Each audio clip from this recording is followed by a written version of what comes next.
और पुतिन के खिलाफ नेटो ने बड़ा और तगड़ा मोर्चा बनाना शुरू कर दिया है। डोनाल्ड ट्रंप ने भी कह दिया है कि अब उन्हें यूक्रेन जीतता हुआ नजर आ रहा है। रूस के खिलाफ अचानक पश्चिमी देशों की गोलबंदी ने पुतिन को अलर्ट कर दिया है। इस वक्त नेटो के 25 देशों ने पुतिन को घेरने का बड़ा प्लान भी बना लिया है और दूसरी तरफ डोनाल्ड ट्रंप की बातों से लग रहा है कि वो भी पुतिन से लड़ना चाहते हैं। देखिए रिपोर्ट।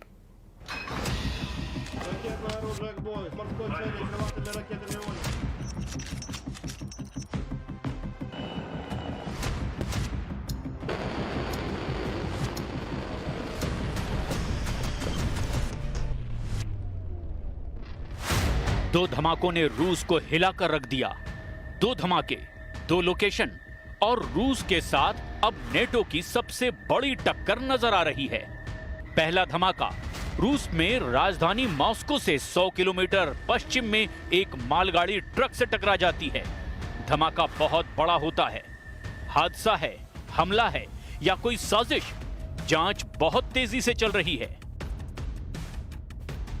दूसरा धमाका पोलैंड में नेटो के युद्धाभ्यास को लेकर बहुत बड़ा सिग्नल मिल रहा है। एक बार फिर देखिए ये धमाका। पोलैंड में युद्धाभ्यास ने रूस और नेटो के बीच युद्ध का खतरा टॉप लेवल पर पहुंचा दिया है। पुतिन और नेटो के बीच तनाव बढ़ता जा रहा है। पोलैंड में इस युद्धाभ्यास ने नेटो के कई देशों को रूस के खिलाफ बड़ा फैसला लेने का जोश भर दिया है। क्या अक्टूबर 2025 में नेटो और रूस की बहुत बड़ी टक्कर होने वाली है? और क्या इसकी वजह डोनाल्ड ट्रंप बनने जा रहे हैं? पोलैंड में हुए युद्धाभ्यास के दौरान ही डेनमार्क में रूस के ड्रोन की घुसपैठ की खबर है। हालांकि रूस ने इससे इनकार किया है, लेकिन डेनमार्क में रेड अलर्ट है। ड्रोन की घुसपैठ के बाद डेनमार्क के 2 एयरपोर्ट बंद कर दिए गए हैं और कई मिलिट्री अड्डे एक्टिव कर दिए गए हैं। दरअसल नेटो के युद्धाभ्यास ने डेनमार्क को हिम्मत दी है और अब डेनमार्क ने कहा है कि वो नेटो का आर्टिकल 4 लागू करने के बारे में सोच रहा है। डेनमार्क की प्रधानमंत्री लगातार यूरोप के नेताओं के संपर्क में भी बनी हुई हैं। Europæiske kolleger. Jeg har talt med den tyske kansler, den britiske premierminister, statsministerne i vores naboland Sverige og Norge og med den finske præsident.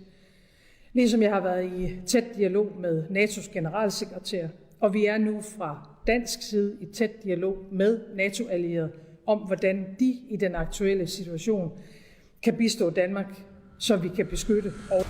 Denmark की प्रधानमंत्री ने कहा कि नॉर्वे, पोलैंड और रोमानिया के बाद अब उनका देश खतरे में है, क्योंकि इन 3 देशों में ड्रोन वाली घुसपैठ के बाद अब यही पैटर्न डेनमार्क में भी दोहराया गया है। मतलब साफ है कि रूस पूरे पूर्वी यूरोप को दबाव में लाना चाहता है। नेटो के अंदर आर्टिकल 4 के साथ ही आर्टिकल 5 पर भी बात होने लगी है। नेटो का आर्टिकल 4 कहता है कि अगर कोई सदस्य खतरा महसूस करता है तो उस पर चर्चा के लिए बैठक बुलाई जा सकती है। नेटो का आर्टिकल 5 कहता है कि अगर ग्रुप के एक सदस्य पर भी हमला होता है तो सभी देशों पर हमला माना जाएगा। ऐसे में सभी को सामूहिक रक्षा के लिए कार्रवाई भी करनी होगी। So we've seen, for example, Article 4 invoked twice in the past month.